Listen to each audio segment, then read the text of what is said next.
मित्रों, आपका बहुत बहुत स्वागत है। संतोष जी का विशेष है, बहुत स्नेह रहा है इस साहित्य के विश्व रंग को यहाँ तक लाने में। मंडलोई जी का भी बहुत बहुत स्वागत है, मधुसूदन जी का भी, और आप सभी प्रतिभागियों का विशेष अभिनंदन और अशेष अभिनंदन आप सभी श्रोताओं का। मित्रों, पिछले महीनों हम बड़े दुख से हकलाए रहे थे, हमारी आंखें भी पथराई रही थी, आवाज भी भर रही थी, हम पगलाए से थे, जीवन और मौत हमें तोल रही थी। अतः समाज का स्वस्थ होना, जगत का स्वस्थ होना और समाज का सजग होना, समाज का, जगत का सजग होना, ये सभी बहुत महत्वपूर्ण है, क्योंकि हम अंधियारों में भी और दूरियों में भी एक दूसरे को बांधे रहते हैं। जियो और जीने दो की जो कहावत है, वो आज के परिप्रेक्ष्य में पूरी चरितार्थ हो रही है कि हम एक दूसरे को कैसे प्रभावित करते हैं। जियो और जीने दो की कहावत को हम कैसे चरितार्थ कर सकते हैं अपने जीवन में।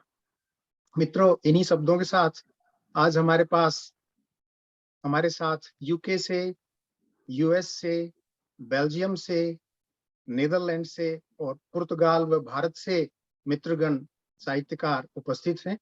हम उनकी रचनाओं को सुनेंगे, उनका रसास्वादन करेंगे।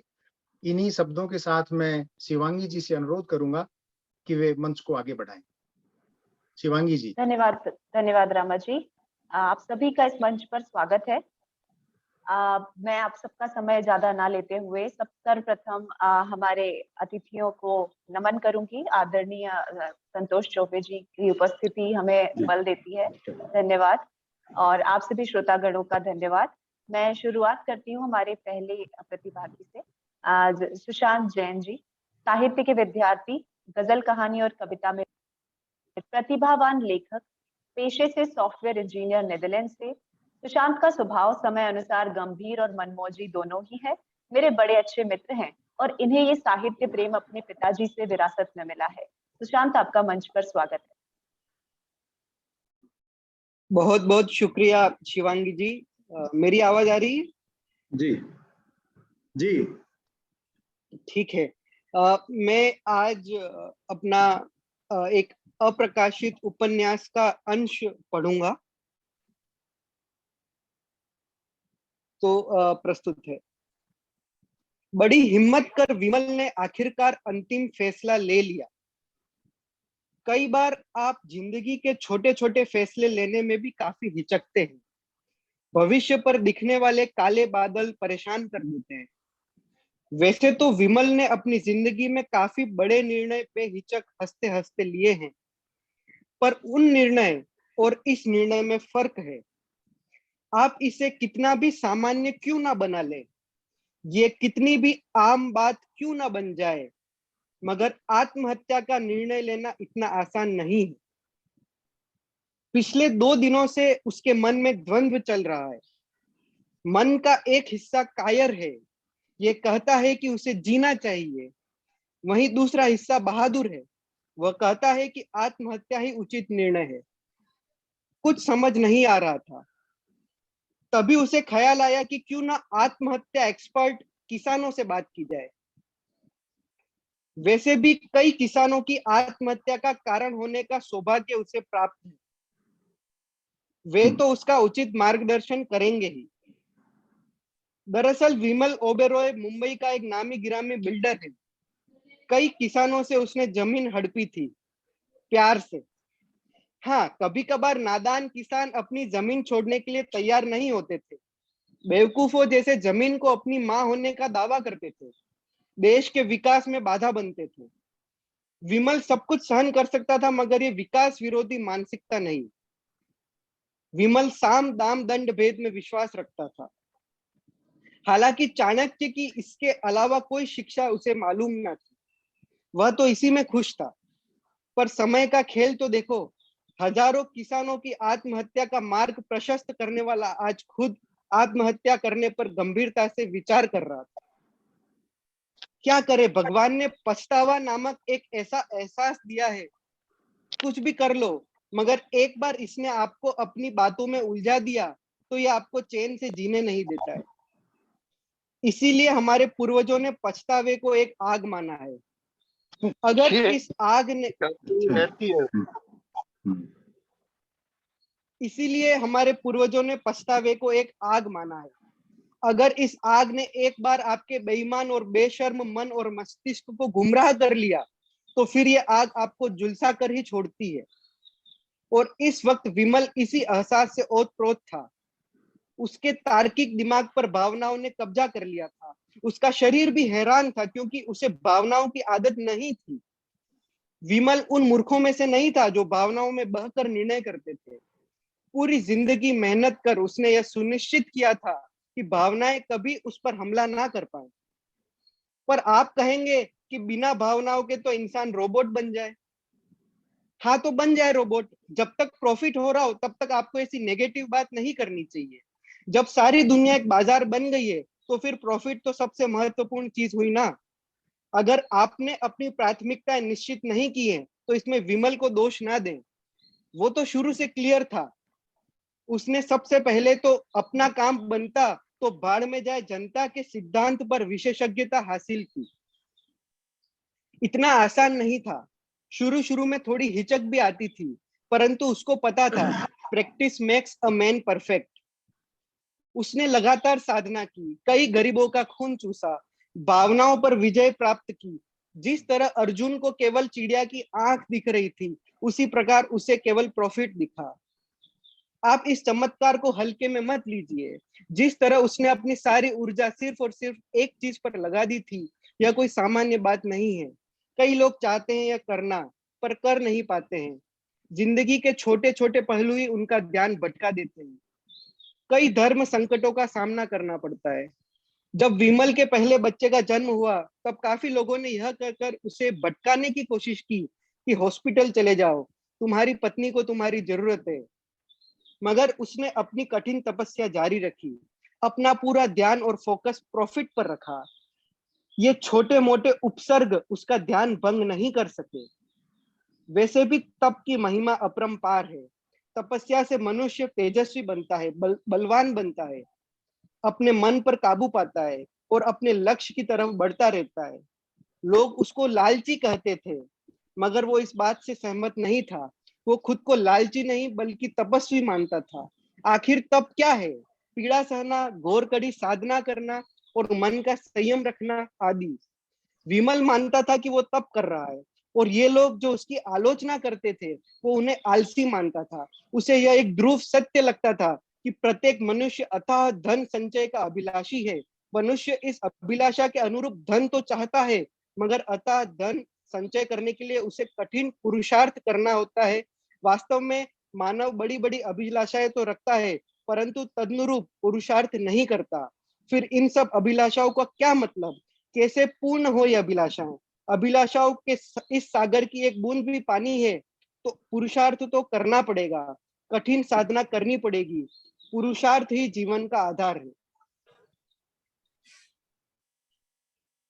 मुंबई, छोटे बड़े गड्ढे, गड्ढों में सड़क, सड़क में गड्ढे।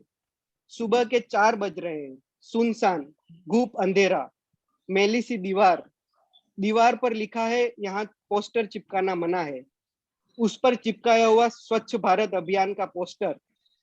पोस्टर पर डॉट डॉट डॉट करता एक आदमी, पास में एक खंबा, खंबे पर लिखा है देखो कुत्ता डॉट डॉट रहा है। आदमी पढ़कर मुस्कुराता है, अपनी चेन बंद करता है और चलने लगता है। आदमी की उम्र 65 साल, बूढ़ा, उम्र से भी और मन से भी। नाम रूपचंद, धीरे धीरे चल रहा है अपनी किस्मत की तरह। रोना चाहता है, पर इतना रो चुका है कि आंसू नहीं आ रहे। आंसू का कुआं असली कुएं और तालाबों की तरह सूख गया है। थोड़ी देर में हंसने लगता है। यह गमी की हंसी है। यह हंसी तब आती है जब आपके हालात इतने खराब हो जाएं कि आप खुद की किस्मत पर हंसना शुरू कर दें। गम के भी अलग अलग चरण होते हैं। शुरू शुरू में आप उदास होते हो, इसके बाद आप अपने आसपास वालों को उदास करते हो, फिर जिस पर दोष जमा सकते हो उस पर गुस्सा करते हो, इससे भी पेट ना भरे, गम ज्यादा ही हो जाए तो आप मुकेश के गाने सुनते हो, इसके बाद रोने लगते हो, फिर न जाने क्या क्या, पर आखिरी स्टेज है हंसना। रूपचंद जी इन सब चरणों से होकर गुजरे हैं। खैर रूपचंद जी अभी उस स्टेज पर भी नहीं पहुंचे जहां वे पागलों जैसे हंसे ही जा रहे हैं, अभी हंसते हंसते रो भी रहे हैं। गम का कोई आसान रामबाण इलाज भी तो नहीं है, ज्यादा से ज्यादा आदमी खुदकुशी कर सकता है, वो भी यह सोचकर कि मरे हुए आदमी को कोई गम नहीं होता होगा, परंतु यह भी तो मात्र एक हो सकता है। करने को तो रूपचंद जी भी खुदकुशी कर लें, अभी के अभी, कोई कठिन काम थोड़ी है। हजारों स्टूडेंट्स कर रहे हैं, लाखों किसान कर रहे हैं, वे भी कर ही सकते हैं, मगर इस बात की क्या गारंटी है कि गम खत्म हो जाएगा? क्या पता आत्मा वाली बात सच निकल जाए, क्या पता आत्मा को जन्म जन्मांतर तक गम का सामना करना पड़े, इसीलिए जिंदा है गमों के बावजूद। बहुत बहुत धन्यवाद। ये मेरी प्रतिक्रिया। बहुत अच्छे, जय। बहुत सुंदर, बहुत सुंदर प्रशांत जी। बहुत शुक्रिया सुशांत। आपने बहुत ही गंभीर बातें बहुत ही सरल भाषा में और कई कटाक्ष और जुमले मारते हुए हम तक पहुंचाई। बहुत ही गंभीर मुद्दा उठाया। धन्यवाद आपका इस मंच पर प्रस्तुति देने के लिए। मैं आगे बढ़ती हूँ हमारी अगली प्रस्तुति। बहुत बहुत आगे बढ़ती हूँ अपनी अगली प्रस्तुति की तरफ। इंदु बारेठ जी राजस्थान यूनिवर्सिटी से स्नातक करते हुए संस्कृत में विशेष रुचि होने के कारण संस्कृत भारती कार्यकर्ता के रूप में 20-25 संभाषण कार्यक्रम किए, संस्कृत कार्टून प्रदर्शनी लगाई तथा संस्कृत नाटक संपादित किए। संस्कृत में स्नातकोत्तर करने के बाद महाविद्यालय में संस्कृत शिक्षिका के रूप में कार्य किया। कंप्यूटर विज्ञान में ग्रेजुएशन की परीक्षा उत्तीर्ण की। एक्यूप्रेशर में एमडी की डिग्री हासिल की। लंदन में संस्कृत हिंदी अनुवादिका के रूप में कार्य कर रही हैं। भारतीय विद्या भवन में हिंदी शिक्षण से जुड़ी हैं। गुरुकुल यूके ऑनलाइन स्कूल चलाती हैं जिसमें निशुल्क हिंदी, संस्कृत तथा राजस्थानी भाषाएं पढ़ाई जाती हैं। हिंदी, संस्कृत तथा राजस्थानी भाषाओं में कविताएं प्रकाशित हैं इनकी। संस्कृत भारती के कार्यक्रम तथा हिंदी और संस्कृत वार्तालाप कार्यशाला का प्रत्येक वर्ष आयोजन करती हैं। इंदु जी, आपका मंच पर स्वागत है।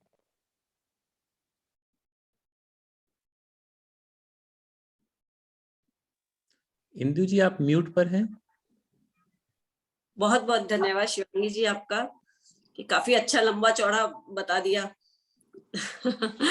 मंच पर उपस्थित है सभी माननीय गणों को मेरा बहुत बहुत नमन, और सभी श्रोता गणों को जो यहाँ पर मुझे सुन रहे हैं उन सभी को मेरा बहुत बहुत सादर प्रणाम। मेरी एक लघु कथा है जो अभी प्रकाशित नहीं है, तो वो आप सब लोगों के सामने उपस्थित करूंगी। कहानी का शीर्षक है पत्र जो लिखा पर। तो आज बरसात बहुत तेज हो रही है। वैसे भी लंदन में मौसम चाहे कोई भी हो, बरसात हमेशा रहती ही है। बरसात अपना तालमेल सबके साथ बिठा लेती है, चाहे धूप हो, पतझड़ हो या फिर हो ठंडी। वैसे भी यहाँ पे ये जरूरी है कि एक कोट और एक अम्ब्रेला ये हमेशा साथ रखना है, क्योंकि बारिश का कोई भरोसा नहीं है यहाँ पे। तो छोटी बेटी दौड़कर आती है और जिद करने लगती है कि नाव बनाकर मुझे पानी में बहाना है, क्योंकि आज बगीचे में पानी खूब इकट्ठा हो रहा है, मतलब बारिश आज काफी अच्छी हुई है। एक बार तो गुस्सा आया कि क्या फालतू के काम करने। वैसे भी फालतू में ही खुश होना या एंजॉय करना बहुत अजीब लगता है, क्योंकि ये मेरे स्वभाव में है नहीं। हमेशा सोचती रहती हूँ कि लोग कैसे इतना खुश होकर कितना एंजॉय कर लेते हैं। क्यों उनको कोई चिंता या फिक्र नहीं होती? क्या उनके जीवन में कोई चिंता नहीं है? फिर वही दार्शनिक बातें, फिर वही दार्शनिक मोड में चली गई। बेटी के बार बार जिद करने के कारण सोचा बना देती हूँ एक दो नाव, नहीं तो फिर से मोबाइल या आईपैड पर बैठ जाएंगी। बच्चों के बहाने मैं भी थोड़ा बचपन जी लूंगी। बड़ी बेटी को आवाज लगाई कि अलमारी से पुराने कागज ले आओ। एक दो बार आवाज लगाई पर उसका कोई असर नहीं हुआ। फिर मुझ में भी इतना धैर्य नहीं कि मैं उसका इंतजार कर सकूं। बुनबुनाती हुई, थोड़ा गुस्सा होती हुई खुद जाकर अलमारी के पास कागज लेने पहुंची। अलमारी से पुराने कागज निकालने लगी, तभी कुछ कागज नीचे गिरकर तितर बितर हो गई। स्वयं पर ही भुनभुनाती हुई, खुद पर ही गुस्सा करती हुई उन सभी पत्रों को उठाने लगी। अचानक कुछ हाथ में आया जिनको देखकर पुरानी यादों में खोने लगी। ये कुछ और नहीं, पुराने पत्र थे जो लिखे थे पर कभी भेजे नहीं। बेटी हल्ला किए जा रही थी कि जल्दी करो, पर मैं तो खो चुकी थी यादों में उन पत्रों के साथ जब रोज पति को एक पत्र लिखती थी। कभी कभी होता है ना कि हम अपनी भावनाओं को, अपने मन की पीड़ा को या फिर अचानक मिली जो खुशी होती है उनको किसी के साथ साझा करना चाहते हैं, पर वह वहां उस समय उपस्थित नहीं होता, तो हम उन सब शब्दों को एक पन्नों पर उतार देते हैं, चाहे वो खुशी हो या गम। उस समय कैसे बेताब हो जाती है कलम सब कुछ लिख देने को, बता देने को, सब मन का हाल। मुझे तो पता भी नहीं कि घर गृहस्थी में ये बिना भेजे पत्र अभी तक मैंने अलमारी में सहज कर रखे थे और ये मेरी अलमारी को अभी तक महका रहे थे। पत्रों में ये शब्द नहीं थे, ये मेरे एहसास का दरिया जो मैं मेरे पति से साझा करना चाह रही थी। आज अगर अब इन सब पत्रों को पढ़ने बैठे तो उनका रिएक्शन क्या होगा, यह सोचकर ही हंसी आ जाती है। जोर जोर से आवाज आने के कारण ऐसा लगा कि मैं निद्रा से जागी हूँ। दोनों बहनें आपस में बहस कर रही थी कि पहले नाव कौन चलाएगा। बिना कुछ सोचे समझे सारे पत्र उठाए और नाव बनाने चल दी बच्चों के लिए। नाव बनाते बनाते सोचने लगी कि आज ये पत्र जिनको पति को कभी पढ़ाए भी नहीं, अपनी पुरानी यादें, अपने एहसास जो अनजाने में ही सही एक थैले में बंद करके इतने सालों तक रखे थे, उन सबको आज मैं कैसे पानी में बहाने जा रही हूँ। दोनों बच्चियां नाव लेकर पानी में बहा रही हैं और ताली बजाकर बहुत ही खुश हो रही हैं, और मैं उनको देखकर बहुत खुश हो रही हूँ और देख रही हूँ अपने मन के एहसास को शब्द बनाकर जो कभी मैंने पत्र लिखे थे वो कैसे आज पानी में विलीन हो रहे हैं। धन्यवाद। वाह, बहुत अच्छा, बहुत अच्छी, बहुत सुंदर, बहुत सुंदर। धन्यवाद। बहुत सुंदर। इन खत इतनी अनमोल यादों को पानी में बहाना, वाकई आपने उसे लघु कथा में समेटा। धन्यवाद आपका बहुत बहुत। मैं आगे बढ़ती हूँ अगली प्रस्तुति की तरफ। कपिल कुमार जी एक्टर, लेखक, जर्नलिस्ट हैं। तकरीबन 27 सालों से यूरोप में कार्यरत हैं। अध्यक्ष साहित्य समाचार, साहित्य संपादक हिंदी की गूंज टोक्यो जापान, हिंदी खबर न्यूज टीवी चैनल के लिए बेल्जियम से विशेष संवाददाता, प्रकाशित पुस्तक इश्क मुकम्मल, सुनहरे अश्क, गोल्डन टीयर्स आदि। Golden books of world record में नाम दर्ज। यूरोपियन पार्लियामेंट में हिंदी कविता पाठ का सौभाग्य। भाषा Hindi, English, Dutch, French, Russian, Farsi, Urdu का ज्ञान। डिप्टी प्राइम मिनिस्टर बेल्जियम द्वारा सम्मानित। जापान हिंदी कल्चर सेंटर की आजीवन सदस्यता आपके नाम बहुत से सम्मान है। कपिल जी आपका मंच पर स्वागत है।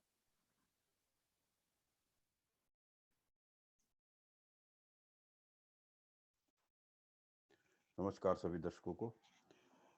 और संतोष जी जुड़े हुए हैं, चौबे जी, हरिहर जी और रामा जी को मैं सब विश्व रंग के सभी को प्रणाम करता हूं। कपिल जी आपकी आवाज थोड़ी कम आ रही है। अभी आ रही है क्या? जी अब ठीक है। हाँ, मैं आप सबको प्रणाम करता हूँ, संतोष जी को, हरिहर जी को और रामा जी को, सबको प्रणाम। और एक्चुअली मेरा बहुत ज्यादा लेखन गजल के अंदर बहुत ज्यादा है, और मैं एक फिल्म वगैरह लिखता हूँ। लघु कथा मैंने बहुत कम लिखी है, लेकिन जो लिखी है वो मैं आज सुनाता हूँ। जी स्वागत। आंखें खुली हुई थी और अंतिम सांसें चल रही थी। मेरी अंतिम सांसों के से शुरू होती है कहानी, मगर जो पुरानी यादें हैं वो साथ नहीं छोड़ रही थी। जैसे एक फिल्म सामने चल रही है, मेरे सामने एक फिल्म चल रही थी कि मैं अपने 2 बच्चों का हाथ पकड़े, बीवी का हाथ पकड़े एक एयरपोर्ट से बाहर आ रहा हूँ, और एक नई जीवन की तलाश में एक नए देश के अंदर जैसे प्रवासी आते हैं, तो बाहर सब अनजाने चेहरे हैं, अनजानी भाषा है, और जब जैसे ही आते हैं हमने घर तलाश किया, घर लिया, और जल्दी पता लग गया कि ये जो देश है, मैं विदेश में हूँ, यहाँ की भाषा मेरे लिए ज़रूरी है।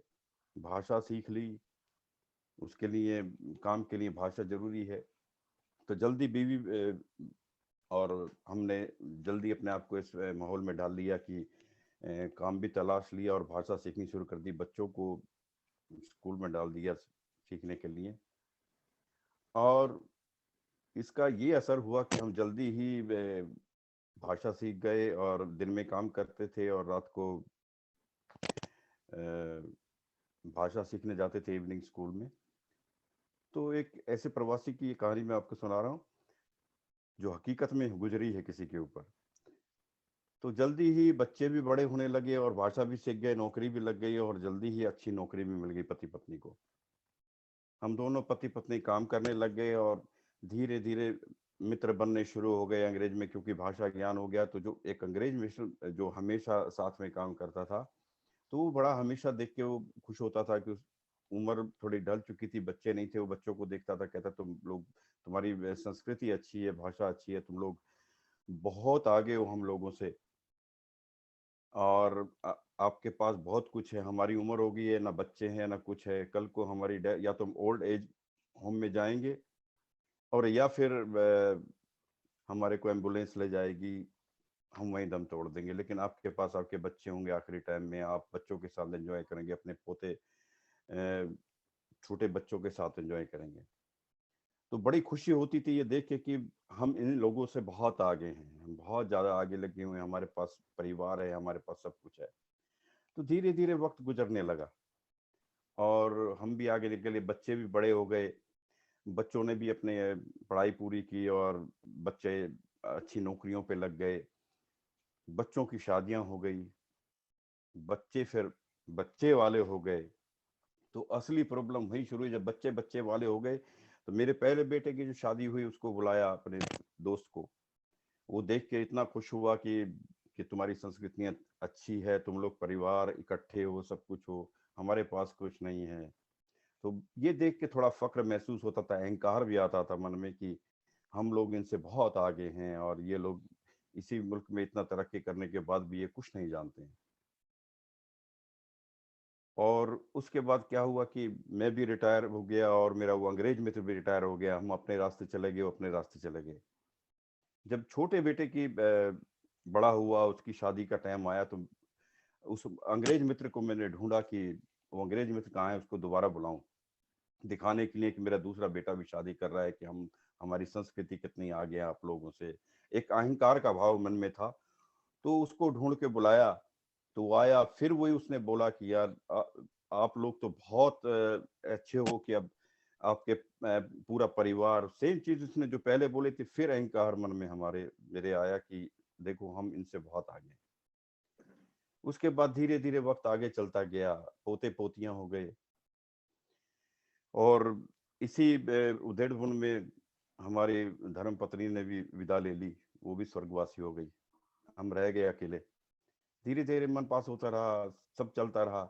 अब लगा कि अब मेरे को अकेलेपन गुजारने के लिए बच्चों के पास जाना चाहिए।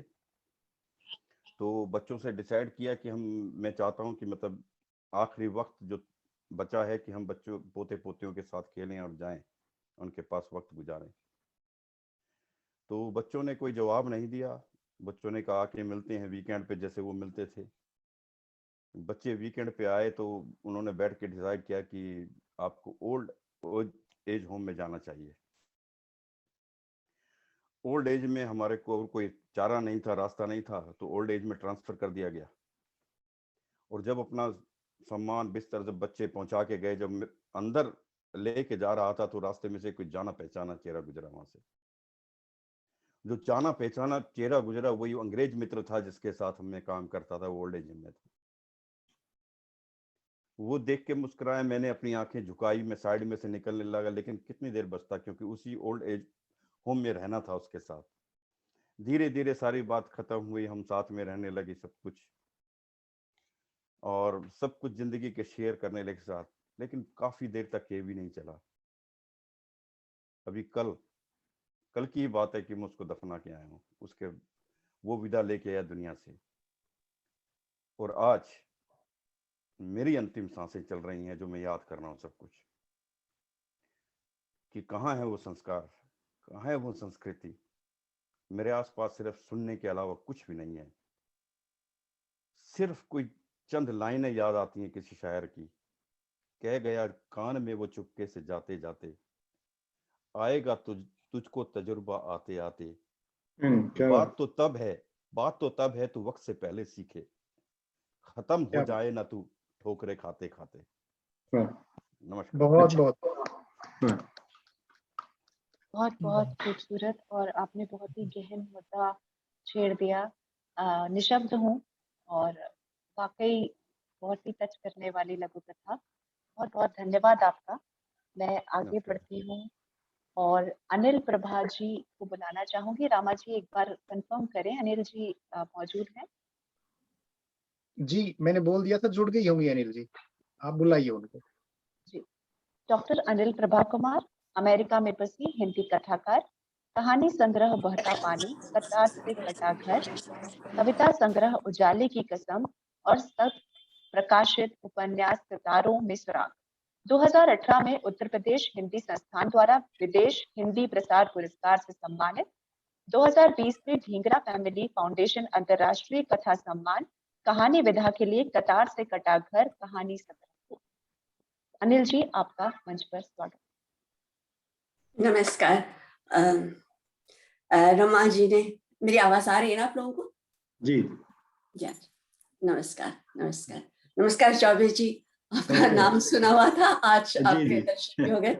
जी, नमस्कार, स्वागत। रामा जी ने मुझसे कहा था कि बहुत छोटे 7-8 मिनट के लिए कुछ बोलना है, गद्य का अंश। तो इतनी छोटी कहानी तो मेरे पास नहीं थी, तो मेरा अभी अभी उपन्यास आया है सितारों में सुराग, जिसकी काफी चर्चा हो रही है। तो एक समीक्षक ने उनमें से एक खास पंक्ति का बहुत उनको पसंद आई, तो मैं वो छोटा सा अंश उपन्यास का ही पढ़ने जा रही हूँ। इसका शीर्षक है, क्या बाप के सीने में दिल नहीं होता? ये इसका शीर्षक है, छोटा सा उपन्यास का अंश है। चिन्मया उसी घर के दरवाजे के बाहर खड़ी है जो उसके आने पर अपने आप खुल जाता था। कोई पहले से ही मौजूद होता, वो उन्हीं आंखों के जादू में बंधी उस दरवाजे को लांघ जाती। आज रुकी थी, घंटी ढूंढ रही थी, खटखटाने की सूझी नहीं।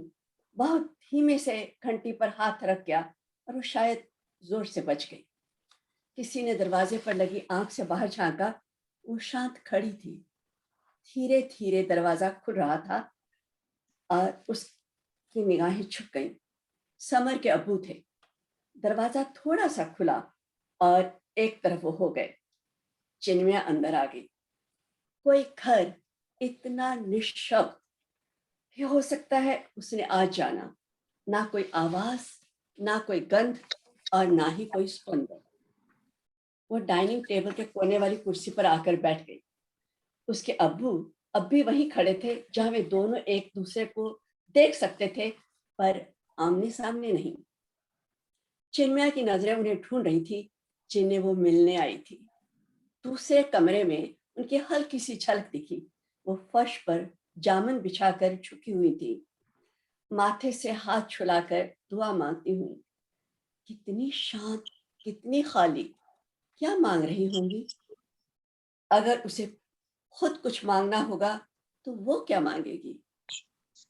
चिन्नी के सामने एक बहुत बड़ा शून्य घूम गया। उसमें सांस लेने जितनी ऑक्सीजन थी, बस वही जीते जाना था।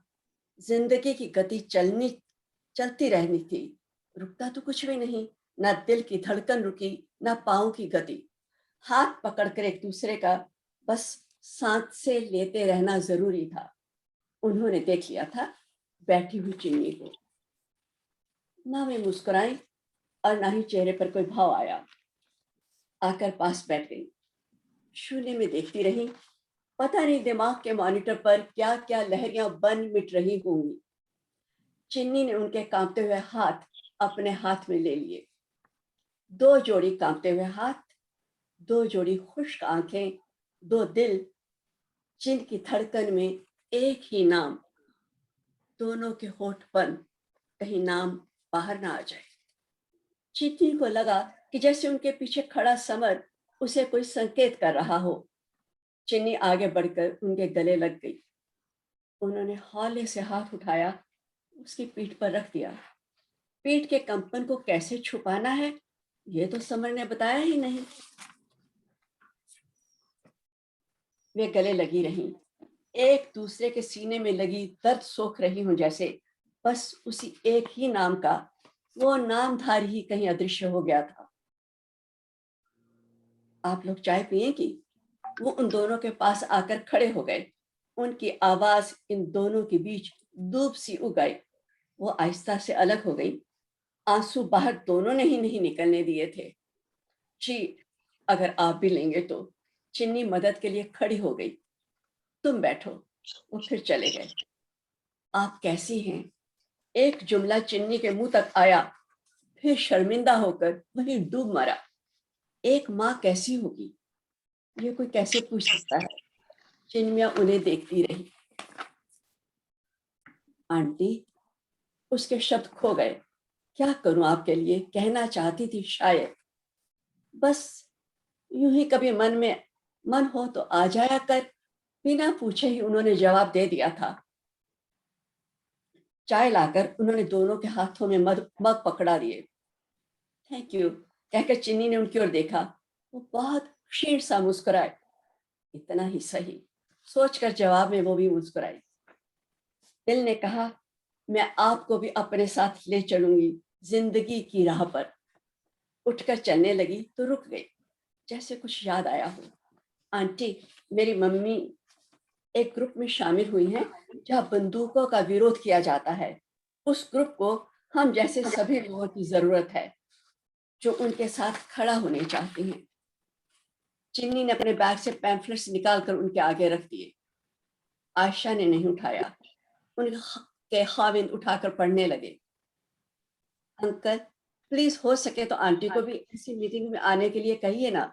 सब माओ के लिए एक बहुत बड़ा उद्देश्य कॉज हो सकता है। इनका मन बहल जाएगा। एंटी गन मूवमेंट एक सार्थक मुहिम होगा। समर के अब्बू चुपचाप पढ़ रहे थे। उनके हाथ में पर्चा फड़फड़ाता रहा। उससे कहीं ज्यादा उनके चेहरे पर भाव थरथराए।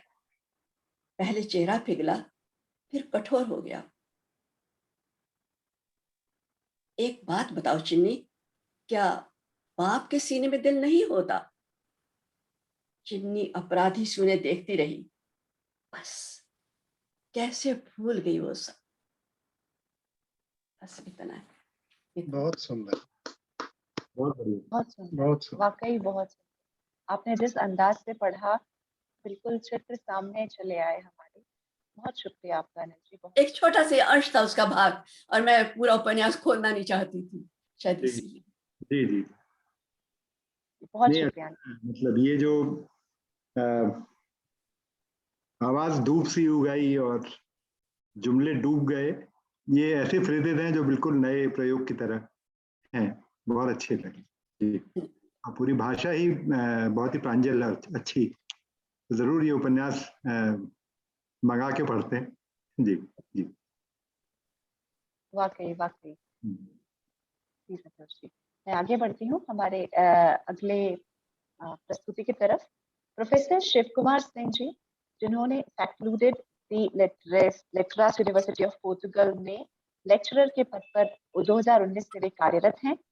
ये Camoes scholarship of government of Portugal से सम्मानित हैं। उन्होंने प्रसिद्ध Portuguese author Goncalo M Tavares की बुक ओस वेल्होस ताबेम क्विरेम विवेर, माफी चाहूंगी अगर गलत प्रोनाउंस हो रहा है तो, का अनुवाद किया है, जिसका विमोचन जयपुर लिटरेचर फेस्टिवल में किया गया। पहली हिंदी पोर्तुगीज डिक्शनरी का लॉन्च, पहली बार मुंशी प्रेमचंद जी की कहानी ईदगाह का पोर्तुगीज में अनुवाद एवं प्रकाशन आईसीसीआर और एम्बेसी ऑफ लिस्बन के संरक्षण में। हिंदू संस्कृति और हिंदी साहित्य के प्रचारक, इन्होंने पहले मिनिस्ट्री ऑफ फॉरेन अफेयर्स एवं एम्बेसी ऑफ लिस्बन के साथ मिलकर international Hindi conference in Portugal का आयोजित किया है। शिव जी, आपका मंच पर स्वागत। बहुत बहुत धन्यवाद शिवांग जी, और बहुत बहुत धन्यवाद यहाँ माननीय संतोष जी को। और सबसे पहले तो सबसे बड़ा जो आभार है ना, इतना बड़ा आभार रमा तक्षक जी को कि उन्होंने इस आप लोगों के साथ जोड़ा। और मैं ऐसे ज़्यादा अपने आप को मतलब भाषा के क्षेत्र में काम करने वाला व्यक्ति मानता हूँ, साहित्यकार या कवि नहीं समझता अपने आप को। लेकिन रमा जी की जिद थी कि नहीं, आप इसमें जुड़ें और कभी कभार जो कुछ मैं अनुवाद करता हूँ या कभी कुछ लिखता हूँ वो आपके बीच में साझा करने की कोशिश करता हूँ। तो एक जो है पहली जो रचना है वो है कामोश, उनकी एक सोनेट है जिसका अनुवाद मैंने हिंदी में किया है। और कामोश यूरोप में जो क्लासिकल लिटरेचर की हम जब बात करते हैं तो उनकी जो किताब है उस लूजियस उन सारी शास्त्रीय रचनाओं में से यूरोप में एक है। और यूरोप के लिए जो है खासकर पुर्तगाल के लिए रामायण महाभारत से कम नहीं है। ठीक है। और बल्कि रामायण महाभारत का मैंने नाम लिया तो अभी कुछ दिन पहले एक ऐसी थीसिस भी आई है जिसमें जो है कि लूजियस में जो पात्रों का वर्णन है उनको जो रामायण और महाभारत में पात्रों का वर्णन है कि देव और दानवों के बीच में लड़ाई चल रही है, देव ये नहीं चाहते, दानव वो नहीं चाहते। तो इस एक जो है कि दोनों पुस्तकों के बीच में एक पैरेलल क्रिएट करने की कोशिश की गई है उस काम में। ठीक है। तो मैं पहले जो है अनुवाद पढ़ता हूँ, फिर उसके बाद थोड़ा सा कभी हर किसी के जीवन में होता है कि हम जो है कि आंतरिक जो है अपने अपने अपने अपने आप में झांकते हैं, अपने जीवन को देखते हैं, अपने आसपास लोगों को देखते हैं और उस पे थोड़ा सा उस पे जो मेरी प्रतिक्रिया है वो कविता के रूप में बाहर आई है। और कितना अच्छा कितनी अच्छी बन पड़ी है अब या आप लोगों तक पहुंच पाती है वो तो आपके ऊपर है। तो अगर आज्ञा हो तो मैं शुरू करता हूँ पहले अनुवाद से। ठीक है।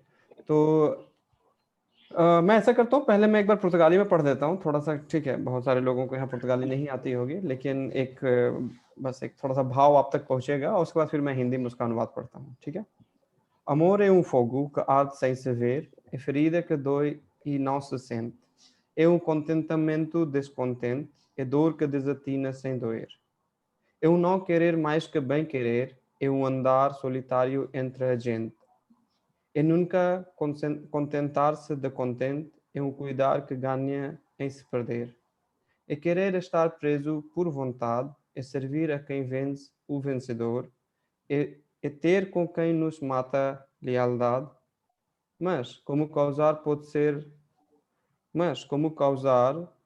o favor nos corações humanos amizade, se tão contrário assim é o mesmo amor। और ये कविता 1598 में कामोश ने लिखी थी। ठीक है। और इसका अनुवाद है, प्यार है एक ऐसी आग जो जलती है बिना दिखे, है एक ऐसी चोट जो दिखती नहीं लेकिन होती है महसूस, है एक असंतुष्ट संतुष्टि, है एक ऐसा दर्द जो बिना दर्द दिए पागल कर देता है एक ऐसी अनचाह जो बहुत बड़ी चाह से भी बड़ी, है लोगों के बीच चलना अकेले, है नहीं होना कभी भी संतुष्टि से, है खुद को पाना खुद को खोकर, है खुद की इच्छा से बंधने की चाह, है हार को भी जीत समझना, है निभानी वफादारी अपने कातिल के प्रति, लेकिन कैसे पैदा कर सकता है यह मानवीय दिलों में हमदर्दी अगर प्यार खुद ही खुद के खिलाफ है। तो ये जो है अनुवाद है।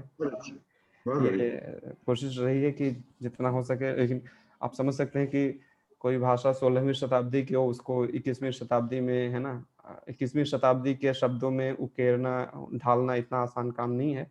तो अगर कहीं आप लोगों का कोई सुझाव हो तो दे सकते हैं कि इसको हिंदी में ऐसे नहीं, इसकी बजाय ऐसे करते तो ये ज़्यादा बेहतर लगता है। ठीक है। तो दूसरी कविता जो है वो जो मेरी खुद की रचना है या खुद की मेरे ये कविता का पाठ है, ये कौन सा मुझे समझा नहीं, गद्य पाठ मेरे को बोला गया है। हाँ, ये कविता का पाठ हो रहा है। मैं गजल लिखता हूँ, मेरे को मना किया गया है, गजल नहीं बोलनी है, कविता नहीं बोलनी है। तो ये चाहे मुझे समझ नहीं आ रहा कि क्या हो रहा है। It's serious matter. अगर यही करना है तो मैं कुछ और भी बोल सकता था, लेकिन ये मेरे को रहमत जी ने बोला था कपिल जी ये एक मिनट कपिल जी, मैं आपको क्षमा चाहूंगा आपसे। शिव कुमार जी चूंकि नहीं लिखते तो हमने सोचा कि ये कुछ अपनी बात अनुवाद की बात सुनाएंगे और अनुवाद की बात जो रचनाएं आज तक लिखी गई हैं पुर्तगाली में वो हम तक पहुंचे। नहीं, वो तो मैं आपको बेल्जियम की पहुंचा सकता हूँ, बात वो नहीं है। बात वो नहीं, आपको मैंने आपको एक रचना भेजी थी, क्योंकि मैं गजल और कविता लिखता हूँ। आपने बोला नहीं गद्य में आपको बोलना है। अगर तो ये अगर ये मंच अगर इस तरीके से है कि गद्य और उसमें है कपिल जी, तो कपिल जी हाँ। आपने बहुत बढ़िया रचना सुनाई है, और अब आप मंच का समय बर्बाद ना करें, उनको शिव कुमार जी को अपनी बात पूरी नहीं, करने मैं दें, एग्जिट कृपया। कर जाता हूँ, कोई जी, बात नहीं, लेकिन जी, ये गलत है। जी। तो मैं क्या जारी रखूं? नहीं तो अगर यहाँ शिव कुमार जी हो ये गया, अब शिवांगी जी आगे चलिए। शिव कुमार जी, आपने ये रचना सुना दी, बहुत बढ़िया है, इसकी पुर्तगाली की, और तो बहुत बहुत धन्यवाद। शिवांगी जी आगे चलिए अब आप। एक और मेरी छोटी सी रचना थी जो मैंने आपको भेजी थी, अगर चाहे तो सुना सकता हूँ या फिर कभी के और के लिए। अभी कभी अगली बार कर लेंगे, ठीक है, प्लीज क्षमा करें। शिवांगी जी। जी, बहुत बहुत धन्यवाद। आपकी रचना जरूर हम हमारी कविता पाठ में सुनेंगे। बहुत ही खूबसूरत अनुवाद आपने जिस तरह से बताया, कविता को, उतनी पुरानी कविता को 21वीं सदी में अनुवाद करना वाकई एक बड़ी बात है। धन्यवाद बहुत बहुत आपका। मैं आगे बढ़ती हूँ। देवेंद्र चौबे जी हिंदी में चर्चित आलोचक और कथाकार हैं। ग्रामीण इतिहास, हाशिए का समाज और पारंपरिक ज्ञान की लोकधारा में उनकी गहरी दिलचस्पी है।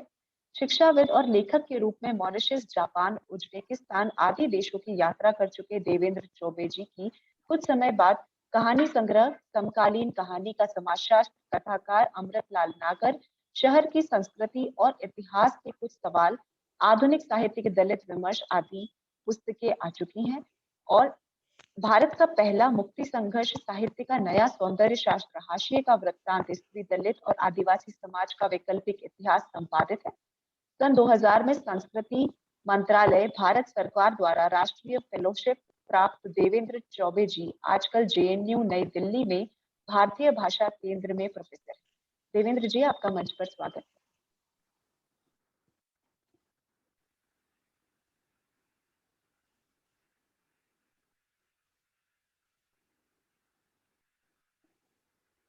रामा जी, देवेंद्र जी उपस्थित हैं? देवेंद्र जी जुड़े हुए हैं, आप उनको एक बार फिर देवेंद्र आवाज जी, दीजिए। आपकी आवाज नहीं आप पहुंच पा रही है हम तक।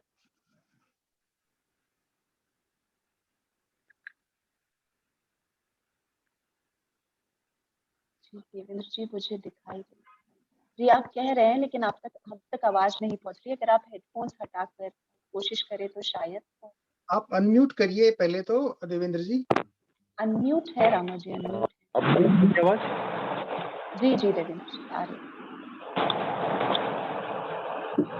तो आप सबका धन्यवाद आप सबको, और सबसे अधिक हमारे कवि मित्र लीलाधर मंडोई जी को और रामा तक्षक जी को भी, संतोष चौबे जी को, कि किसी न किसी बहाने मतलब दुनिया भर के लोग एक साथ इकट्ठा हो रहे हैं और साहित्य के जरिए अपने समय को समझने की कोशिश कर रहे हैं।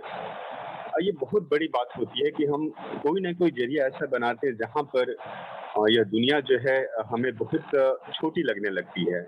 ये बहुत अच्छी बात है कि मतलब रमा तक्षक जी ने साझा संसार के जरिए मतलब यह सबको मतलब एक तरह से बेहतर मौका प्रदान किया। देखिए, अब मैं भी थोड़ा समंजस में, अभी जो बातचीत हो रही थी मुझे नहीं पता था कि क्या सुनाना है, लेकिन मैं कुछ कविताएं सुनाने के मूड में था 8 से 10 मिनट के बीच में। तो अगर रमा तक्षक जी अगर मुझे इजाजत दें तो मैं कविताएं सुनाऊं या फिर क्या किया जाए? देवेंद्र जी, आप अगर कोई गद्य का भाग सुना सकें तो ठीक है, कविताएं चुन रखी है तो आप कविता भी चलिए, आप जैसा आप उचित समझे। ठीक। तो मैं दो कविताएं, एक कविता सुनाऊंगा, अगर समय रहेगा तो दूसरी भी सुनाऊंगा।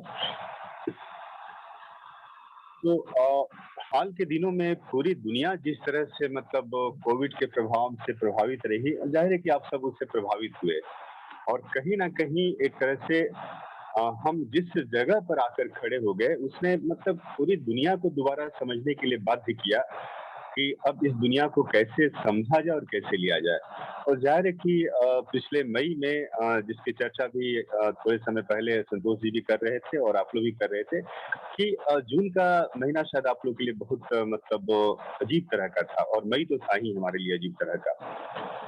तो उसी दौरान मतलब जो हम लोग दिल्ली में पूरा एक तरह से लोगों के साथ मतलब घूम रहे थे, अस्पताल ले जा रहे थे, तो यह कविता उसी दौरान बननी शुरू हुई। उस कविता को मैं आप लोगों के सामने शेयर कर रहा हूँ। कविता का शीर्षक है सावधान, हत्यारे घूम रहे हैं हवाओं में। और इसी नाम से एक कविता पिछले दिनों एक बड़ी ही अच्छे अखबार में छपी और उसके बाद लोगों ने इस पर बातचीत भी किया। तो मैं कविता की पंक्ति आपके सामने रख रहा हूँ। सावधान, हत्यारे घूम रहे हैं हवाओं में, वे मारे गए थे, वे मारे गए थे न सियाचिन के मोर्चे पर और न ही रेतीले रेगिस्तान के कटीले तारों के बीच। आंदोलनों में भी नहीं मारे गए थे वे, और न ही किसी सड़क दुर्घटना में, न ही केरल में आई सुनामी में। वे बाढ़ में भी बहकर नहीं मरे थे, वे बाढ़ में भी बहकर नहीं मरे थे, और न ही लगाई थी 7वीं मंजिल से छलांग, किसी फंदे से भी लटक कर नहीं मरे थे वे। वे मरे नहीं थे, वे मरे नहीं थे, वे मारे गए थे सड़कों पर, बजते सायरनों के बीच बंद कमरों में। उन्हें नहीं मिला था कोई अस्पताल और न ही कोई बिस्तर, और न ही कोई बिस्तर। भटकती हुई आत्माओं की तरह वे धीरे धीरे अदृश्य होते गए। भटकती हुई आत्माओं की तरह वे धीरे धीरे अदृश्य होते गए। उन्हें अफसोस था कि वे नहीं बचा पाए अपना देश, उन्हें अफसोस था कि वे नहीं बचा पाए अपना देश। देश के लोग, हवा, पानी, आग, आसमान और धरती, धरती पर रेंगते वे चर अचर, कुछ भी तो नहीं बचा पाए थे वे। उन्हें अपने मारे जाने का अफसोस था, उन्हें अपने मारे जाने का अफसोस था। टूटती हुई आवाजों के बीच पुकारा था उन्होंने कि उन्हें भी चाहिए थोड़ी सी जिंदगी और। मित्रों, वे मरना नहीं चाहते थे, मित्रों वे मरना नहीं चाहते थे, वे जीना चाहते थे ताकि बचा सके अपनी धरती, धरती के लोग, उन हवाओं को जिससे रचते हैं मनीषी स्मृतियां, दर्शन, संहिताएं, इतिहास। इतिहास जो हमेशा याद दिलाएगा जब जरूरत ही धरती पुत्रों को हमने देर कर दी, अनसुनी कर दी हमने सायरनों के बंद कमरों से आती आवाजें। अनसुनी कर दी हमने सायरनों के बंद कमरे से आती आवाजें। अब शांत है धरती, अब शांत है धरती, शांत है धरती पुत्रों की ध्वनियां, शांत है वनस्पतियां, शांत है दसों दिगंत की हवाएं, शांत है नभचर, शांत शांत शांत। चुप रहो थोड़ी देर, चुप रहो थोड़ी देर, सुनो सुनो सुनो ध्वनियां। कोई कह रहा है, कोई कह रहा है, कुछ सुनाई दिया? हाँ सुना, कोई धीमे आवाज में कह रहा है, बंद है रास्ते सल्तनत के, उधर जाना मना है।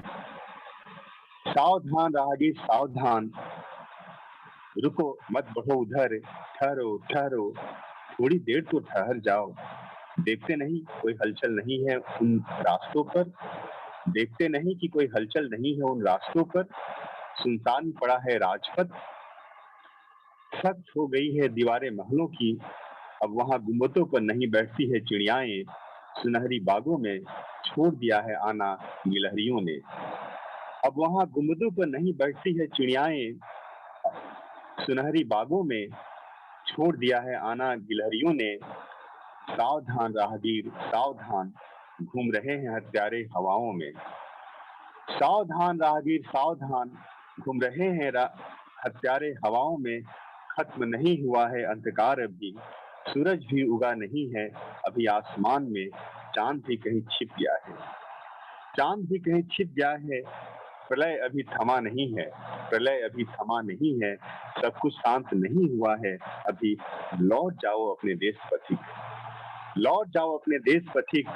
अदृश्य आत्माएं अब नहीं लौटेगी धरती पर, अनसुनी रहेगी वे आवाजें जो मारे गए थे घोषित युद्ध के मैदान में। उन्होंने नहीं की थी किसी की हत्या और नहीं किया था सल्तनत के किसी योद्धा का वध, फिर भी हवाओं में घूमते हत्यारों ने की थी उनकी निर्बंध हत्या। मारे गए थे वे बिना किसी शस्त्र के। मित्रों, युद्ध अभी थमा नहीं है। मित्रों, युद्ध अभी थमा नहीं है, थमी नहीं है सायरनों की आती आवाजें, खुदक रही है अभी भी गोराएं उन सुनसान सड़कों पर जहां से गुजरी थी कभी अदृश्य आत्माओं की टोलियां, गुजरे थे प्रवासी अपने देश। समय अभी रुका नहीं है, समय अभी रुका नहीं है, राहगीर भी अभी लौटा नहीं है अपने देश। हवाओं में लौटी है उसकी स्मृतियां, ध्वनियां, आदतें। उम्मीद नहीं छोड़ी है लोगों ने अभी, उम्मीद नहीं छोड़ी है लोगों ने अभी, हार नहीं मानी है उन हथियारों से। फैला रखा है जिन्होंने पूरी धरती पर अंधकार का साम्राज्य। कहते हैं, ये आखिरी स्टेंजा है, कहते हैं हत्यारे अभी डटे हैं हवाओं में, युद्ध जो अभी खत्म नहीं हुआ है, योद्धा जो भी हारे नहीं है। तो मित्रों, इन्हीं कुछ पंक्तियों के साथ यह कविता समाप्त होती है और मेरे ख्याल से अगर समय बचा हो तो मैं एक दूसरी कविता सुनाना चाहूंगा और नहीं तो हम यही इस बात को समाप्त करेंगे। ये अगर छोटी है तो सुना दीजिए आप देवेंद्र जी। जी, 4-5 मिनट लगेगा इसको सुनने में। इसी से जुड़ी दूसरी कविता है कि लोग उदास अपने घरों की तरफ लौट रहे हैं, उसके बाद फिर कुछ होता है। कविता का शीर्षक है लौटना। वे लौट रहे हैं वैसे ही जैसे साइबेरिया से आए पक्षी लौटते हैं मौसम बदलने के बाद अपने घर। वे लौट रहे हैं वैसे ही जैसे साइबेरिया से आए पक्षी लौटते हैं मौसम बदलने के बाद अपने घर। वे लौट रही हैं वैसे ही जैसे दिन भर धूप में उड़ने के बाद लौटती है चिड़िया धुंधलके शाम में अपने घोंसले की ओर। वे सोच रहे हैं कहाँ लौटे, पूरी जिंदगी बिता दी उन्हें संवारने में, देश का अर्थ समझाने में कि धरती का अर्थ मिट्टी नहीं होता, कि धरती का अर्थ मिट्टी नहीं होता, पानी का अर्थ नदी या तालाब नहीं, नहीं आसमान का अर्थ होता है ऊंचाई। क्योंकि उन्हें पता है धरती का अर्थ होता है अन्न, पानी का अर्थ होता है जीवन और आसमान का अर्थ होता है इस दुनिया में थोड़ी सी जगह। वे लौट रहे हैं, वे लौट रही हैं, वे उदास हैं। उदास आंखों में है गोरख के स्वर्ग से विदा होने का दुख, दुख जिसे बांटा था शशि, बाला, साकेत, सतीश, समीम ने, उन सभी अनगिनत साथियों ने कि बनाएंगे पूरी धरती को स्वर्ग, जहां पूरा होगा अपना सपना, नहीं होगा दुख। इसी स्वर्ग से विदा होने का पूरी दुनिया होगी स्वर्ग। साथियों, स्वर्ग कहीं आसमान में नहीं होता। साथियों, स्वर्ग कहीं आसमान में नहीं होता, होता है इसी धरती पर जहां रोज खिलते हैं बांस के फूल, खेतों में लहलहाती है धान की बालियां, खिलते हैं नौ उदास चेहरों पर सूरजमुखी के फूल। नदी की निनाद में गूंजती है हवाओं की बहती हुई ध्वनियां। अमृत यही है, जीवन और मरण भी यही है, यही है प्राण इस धरती का, सब कुछ यही है। वे आएंगे एक बार फिर, वे आएंगे एक बार फिर, वो लौटेंगी दोबारा, उदास आंखों में फिर होगी चमक, चारों तरफ खिलेंगे लाल पीले बैगनवेलिया के फूल, पेरियार के गुलमोहर से फिर झरेंगे लाल पत्ते वाले फूल, फिर से ढाबों पर होगी चाय के साथ दुनिया भर की बहसें, सिमट आएगा पूरा ज्ञान इस धरती पर। वे फिर रोज बनाएंगे एक नई दुनिया, वे फिर रोज बनाएंगे एक नई दुनिया, ठहरेगी आंखों में फिर से एक नई चमक, उनकी मुट्ठी में होगी पूरी कायनात, फिर खिलेंगे अरावली की पहाड़ियों पर कुतुस के फूल, अलसाया सूरज फिर से उठ खड़ा होगा, अलसाया सूरज फिर से उठ खड़ा होगा, धरती उसके पांव में होगी फिर से, उसके पांव में फिर से होगी धरती को बांधने की धमक, समुद्र को समझने की ललक, कि दुनिया ऐसे ही चलती है, ऐसे ही भागता है मन, स्मृतियां ऐसे ही रचती है संहिताएं। तो मित्रों, इन्हीं कुछ पंक्तियों के साथ मैं इस कविता को समाप्त करता हूं और पुनः आप सबका धन्यवाद। बहुत सुंदर देवेंद्र जी, बहुत बहुत शुक्रिया। उदासीनता और पथिकों की पीड़ा और आने वाली चेतावनी सभी को समेटे आपकी दो कविताएं बहुत ही खूबसूरत थी। अब मैं मंच हवाले करती हूँ रामा जी। बहुत बहुत धन्यवाद शिवांगी जी। मैं आगे बढ़ता हूं मंच को साथ लेकर के, और मैं निवेदन करूंगा मंडलोई जी से कि वे भी इस आयोजन में अपने 2 शब्द कह करके मंच को संबोधित करें। मंडलोई जी।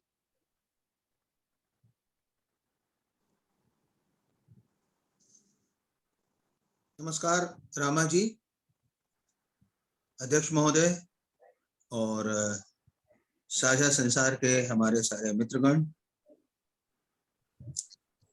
मित्रों, मैं साझे संसार का नागरिक रहा हूं रामा जी के साथ शुरुआती दौर से। हमने बहुत कुछ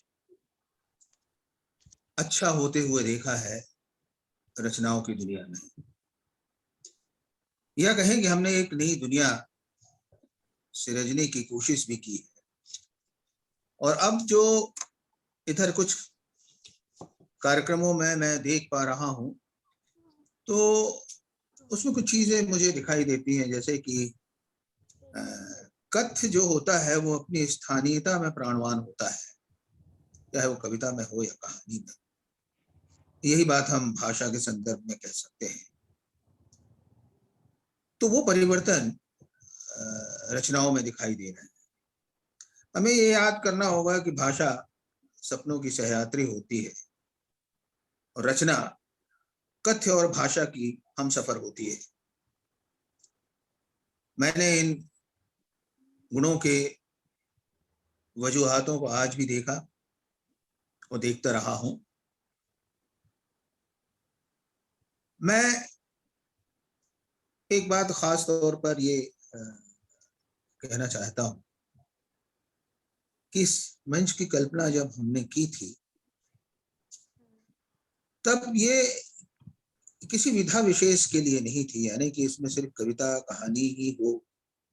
एक तो हमने इसमें कथेतर गद्य को जोड़ा था, और हमने ये भी संभावना रखी थी कि यूरोप में जिन दूसरी भाषाओं में लिखा जा रहा है उसके अनुवाद भी हो, ताकि हमें एक सम्यक छवि रचनाशीलता की मिलती रहे।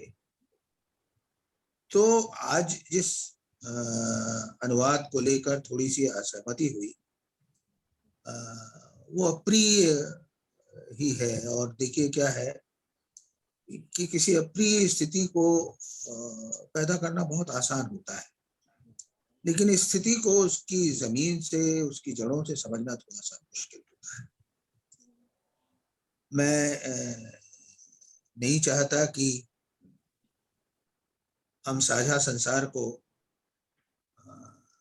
रेत की स्लेट पर लिखें, वो हवा का एक अंधड़ आए और उसे मिटाकर चला जाए। हम हैं, ये कोशिश करते हैं, हम नहीं होंगे तब भी ये कोशिश चलती रहनी चाहिए, क्योंकि ये एक बड़ा सपना है, और सपने को जो देखता है उसे उसकी तकलीफ मालूम होती है। दरअसल इस तरह के कार्यक्रमों को आयोजित करना अपने आप में एक कठिन काम है, और ये एक अनुष्ठान भी है। और जो करता है वो रेत पर होता है, वो रेत पर कोशिशें करता है, वो रेत पर लिखता है। ये बहुत आसान है कहना कि आप नहीं चाहते मेरा यहाँ होना, या मैं ये करना चाहता हूं, या मैं वो करना चाहता हूं, या मैंने ये किया वो किया, या मेरे साथ ये हुआ वो हुआ। मेरे ख्याल से एक गंभीर रचनाकार को गंभीरता के साथ सोचने का एक हुनर भी आना चाहिए। उसकी प्रतिबद्धता रचना के साथ होनी चाहिए, जीवन के साथ होनी चाहिए, एक साझा संसार के साथ होनी चाहिए। तो मैं तो यही कहूंगा कि ये एक कारवां है, इस कारवां में लोग लगातार आ रहे हैं, और 1 साल हमने साझा संसार का पूरा कर लिया है। और ये कोई छोटी मोटी घटना भी नहीं है। आज मैं देखता हूँ जितने भी ये कार्यक्रम यूरोप से चलते हैं उसमें एक विजन नहीं होता, इसमें विजन का एक रास्ता है और इस रास्ते को मुझे लगता है कि मजबूत करने की लगातार जरूरत बनी रहेगी। तो मैं तो अपने साझा संसार के सारे साथियों को उनके प्रयासों के लिए शुक्रिया अदा करना चाहता हूं, क्योंकि कार्यक्रम कोई पेपर पर खींची हुई लकीरें नहीं है। और खास तौर पर ऑनलाइन जो कार्यक्रम होते हैं उसमें आपको एक टेक्निकल एक्सपर्ट की जरूरत होती है, एक ऐसे आदमी की जरूरत होती है जो रचना को समझता है और वो उसकी एंकरिंग करता है, और जो पूरे कार्यक्रम को नियोजित करता है उसे महीने भर पत्राचार करना होता है और उन रचनाओं का एक तरह का चयन, मूल्यांकन और संपादन भी करना होता है। तो रामा जी के साथ ये काम हम लोग साल भर से कर रहे हैं, उसके कुछ अच्छे परिणाम भी हमारे सामने हैं। तो मैं तो निसंदेह मुबारकबाद दूंगा और ये कहूंगा कि आपका ये प्रयास बना रहना चाहिए, कोई हो या ना हो, चाहे वो मैं ही क्यों ना हो, लेकिन आपने ये जो काम शुरू किया है इसे चलाते रहिए और सारे साथियों को मैं दिली मुबारकबाद देता हूँ। शुक्रिया। बहुत बहुत शुक्रिया मंडलोई जी, आपने हाँ, प्रोत्साहित मुझे करने की, साहित्यकार, रचनाकार की प्रतिबद्धता की बातें हमें सीखने के लिए बताई। आपका बहुत बहुत धन्यवाद। मैं अधिक समय ना लेते हुए मुझे कहना शुरू अनुरोध कर दें। करूंगा संतोष जी से, आज की आयोजन के अध्यक्ष महोदय से, कि वे मंच संभालें। संतोष जी, आपका स्वागत है।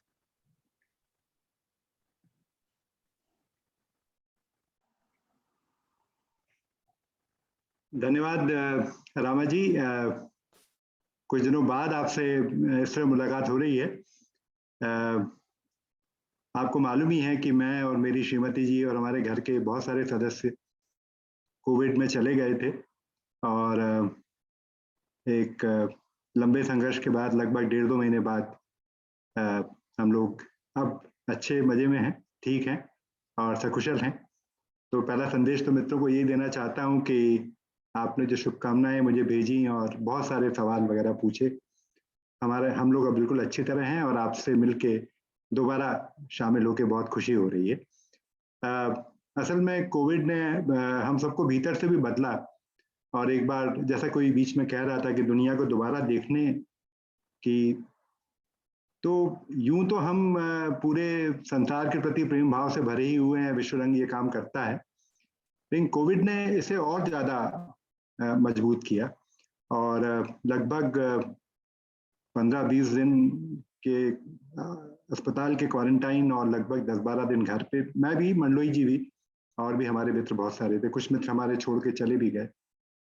तो जैसा आपने शुरू में कहा था कि हम लोग सब दुख से भी भरे हुए हैं, लेकिन हम लोग एक तरह के संघर्ष से भी वाबस्ता हैं, क्योंकि हम चाहते हैं कि जीवन में और संसार में अच्छाई बनी रहे, जीवन में और संसार में साहित्य, कला और संस्कृति बनी रहे, साहित्य, कला और संस्कृति हमारे विजन को शार्प करे और हमें प्रेम भाव से भरे। तो उसको दोबारा लेके हम बाहर आए हैं और मुझे बहुत अच्छा लग रहा है कि आज आप सबके बीच में हूँ। श्रीमती जी भी बिल्कुल ठीक हैं, बच्चे भी अब सब ठीक हैं। तो आप सबकी शुभकामनाओं के लिए बहुत धन्यवाद। दूसरी बात, मैं मंडलोई जी से पूरी तरह सहमत हूँ कि मैं साझा संसार के 1-2 कार्यक्रमों में नहीं आ पाया बीच में, लेकिन शुरुआत से रहा और मुझे बराबर लगता रहता है कि साझा संसार का जो मैच्योरिटी लेवल है वो बढ़ता जाता है। जैसे कि शुरुआत में जब हम आर्टिस्ट को बुला रहे थे, साहित्यकारों को बुला रहे थे, तो मंडलोई जी ने एक बहुत अच्छा सुझाव दिया था कि आप संस्मरणात्मक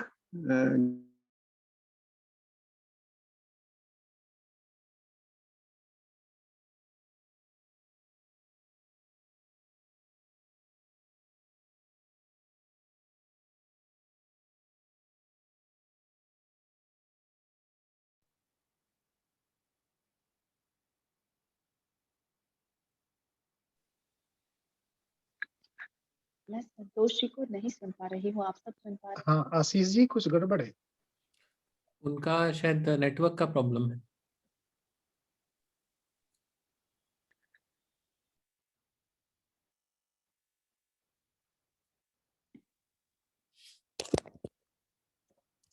आवाज नहीं पहुंच पा रही है, कृपया थोड़ा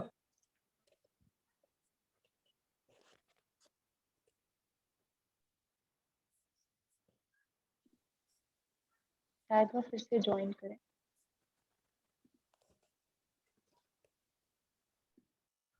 नेटवर्क गड़बड़ हो गया मुझे लगता है उनका, जी संतोष जी का।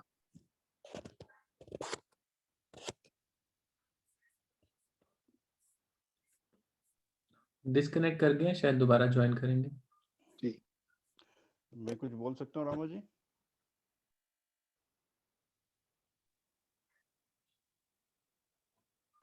मैं कुछ बोल सकता हूँ?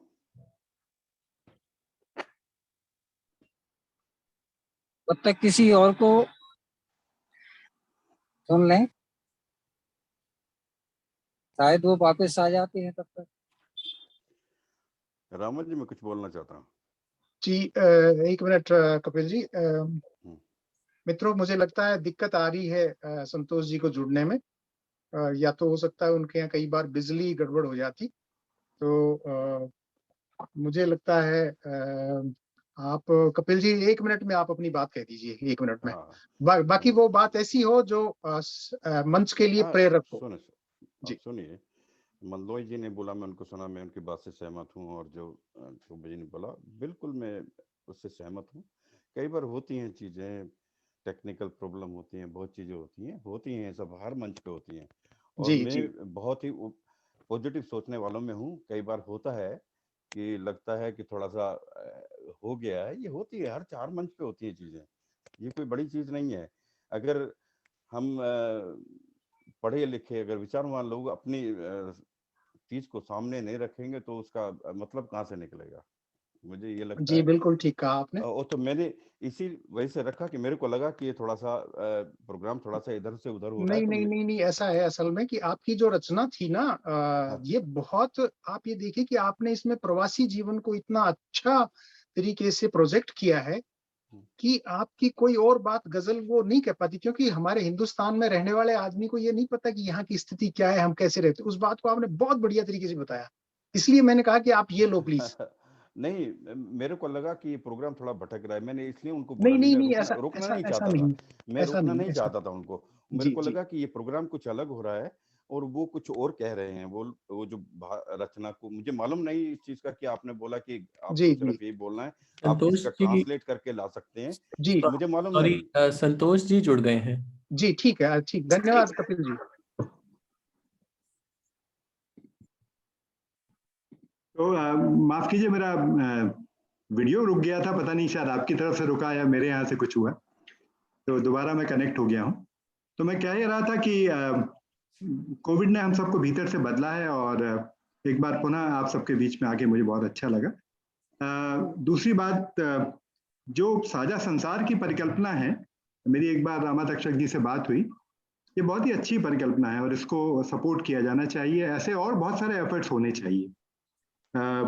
आज जिन लोगों ने पाठ किया, सुशांत जैन जी, इंदु बारोट, कपिल जी, अनिल प्रभा जी, शिव कुमार सिंह जी और देवेंद्र चौबे जी, इन सबको बधाई देता हूँ, विशेषकर सुशांत जैन और अनिल प्रभा जी को, क्योंकि उनके गद्य की जो शैली है वो मुझे बहुत पसंद आई, और जिस तरह से उन्होंने चीज़ों को उठाया है बहुत अच्छा लगा। मुझे लगता है कि अनिल प्रभा जी को सुनना तो एक तरह की उपलब्धि भी था, उनके और रचनाओं को पढ़ने की मेरे मन में इच्छा है। देवेंद्र चौबे जी ने भी लंबी कविताएं पढ़ी, पहली कविता लंबी थी, दूसरी थोड़ी छोटी थी, बहुत अच्छी कविताएं थी, मार्मिक कविताएं थी।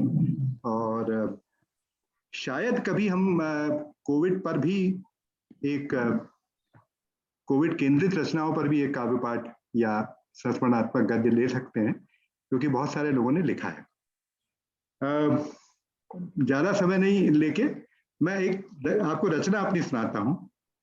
मैंने इस दौरान 2 किताबें की। आपको मालूम है कि भ्रमित आदमी के लिए एक किताब जो अनुवाद था, जो शुमाकर का अनुवाद था, कुछ किताबें मैंने आपको भेजी भी, और उसका कुछ हिस्सा मैंने आपको सुनाया भी था। और एक दूसरी मैं लंबी कहानी कर रहा था, पर वो कहानी की सीमा को तोड़ के उपन्यास की सीमा में चली गई, तो अब वो लघु उपन्यास की तरह रेडी है और जल्दी ही प्रकाशित होगी। उसको कुछ जगहों पे स्वीकार भी किया गया है। तो ये बिल्कुल नई तरह का उपन्यास है और इसके शुरुआती 6-7 पेज जो उपन्यास का प्रवेश है वो आपको सुनाऊंगा। इसका नाम है सपनों की दुनिया में ब्लैक होल, ये इसका नाम है। और सपने जो हैं वो इसके सूत्रधार हैं। तो सपने शुरू से आखिर तक बीच बीच में आते हैं अलग तरह से, और वो कैसे परिवर्तित होते हैं। वो गद्य का एक अंश है, 5-7-10 मिनट में हो जाएगा। मुझे लगता है आपको सुनने में मजा आएगा। और ये उपन्यास छोटा लघु उपन्यास है, लंबी कहानी का एक्सटेंशन की तरह से है।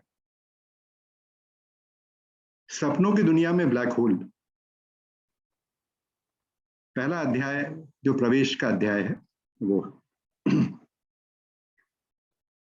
शहर के प्रख्यात रंगकर्मी अभिषेक बैनर्जी ने अपने दोस्त कार्तिक त्रिवेदी के कंधे पर हाथ रखते हुए कहा, क्या बात है दोस्त, कुछ परेशान से लग रहे हो? कार्तिक ने कोई जवाब नहीं दिया। कार्तिक और अभिषेक गहरे दोस्त थे। कार्तिक का काम था टेक्नोलॉजी और अभिषेक का रंगकर्म, लेकिन संगीत में डूबना दोनों को पसंद था। उसी बहाने एक म्यूजिक कंसर्ट में उनकी मुलाकात भी हुई थी, जो अब गहरी दोस्ती में बदल गई थी। वे अक्सर रात में एक दूसरे के घर मिलते, कभी आमिर खान, कभी रविशंकर, कभी अमजद अली और कभी भीमसेन जोशी जैसे बड़े संगीतकारों को सुनते, और कभी अयान अली, अमान अली और कौशिकी चक्रवर्ती जैसे एकदम युवा संगीतकारों के साथ उनके लंबे सेशंस होते। रात ढलती जाती, दोनों दोस्त अपने अपने काम की चिंता संगीत में डुबो देते, संगीतकारों के गुण दोषों पर बात करते, नए प्रयोगों पर चर्चा करते, नए फ्यूजन बैंड, जैज और कॉयर ग्रुप्स, उन सब पर फिदा रहते। देशी विदेशी, पूर्वी और पश्चिमी, लोक और आधुनिक, कुछ भी उनकी इज्जत से बाहर नहीं था। वे म्यूजिक विदार्थ थे, वे कानसेन थे, वे संगीत प्रेमी थे। देर रात तक चले संगीत के ऐसे किसी सेशन के बाद वे अपने आप को फिर तरोताजा महसूस करते थे और अपनी अपनी दुनिया में लौट जाते थे, फिर किसी शाम इसी तरह मिलने के लिए। अपने नाट्य दल के साथ किए गए विदेशी दौरों के कारण के बाद अभिषेक करीब 1 साल बाद शहर वापस लौटा था, और आते ही उसे अपने दोस्त कार्तिक की याद आई थी। बीच बीच में खतों किताबत यानी ईमेल और वीडियो चैट होते रहे थे, लेकिन मुलाकात एक लंबे समय के बाद हो रही थी। अभिषेक ने फिर से पूछा, यार पिछली मुलाकात में तो तुम मुझे हंसते मुस्कुराते मिले थे और तुम्हारा काम भी शानदार चल रहा था, फिर साल भर में ही हमारे दोस्त के चेहरे पर ये उदासी कैसे? सच कहूं तो उदासी तुम्हारे चेहरे पर फपती नहीं है। मुझे तो वही मुस्कुराने वाला कार्तिक पसंद है, लोगों को साथ लेकर चलने वाला, हर समय उत्साह से भरा, किसी न किसी काम में लगा हुआ। अब की बार कार्तिक ने जवाब दिया, उदास नहीं हूं यार, थोड़ा परेशान हूं, तुझसे नाराज नहीं, जिंदगी हैरान हूं। क्या परेशानी है? अब हम आ गए हैं, सारी परेशानी दूर कर देंगे। कार्तिक अभी भी चुप रहा। अभिषेक ने उसे मनाते हुए कहा, अच्छा चलो आज शाम को संगीत का एक सेशन करते हैं, मेरे पास कुछ अमेजिंग बैंड है, मिलकर संगीत सुनेंगे, शानदार ब्लैक कॉफी पिएंगे, सारी परेशानी दूर। नहीं नहीं यार, शायद उससे मेरी परेशानी दूर ना हो। तो बताओ तो भाई, शायद हम लोग मिलकर कुछ हल ढूंढ लें। इस बार कार्तिक ने कुछ झिझकते हुए कहा, यार मैं अपने एक सपने को लेकर बहुत परेशान हूं। अभिषेक ठठाकर हंसा। वो थिएटर का आदमी था।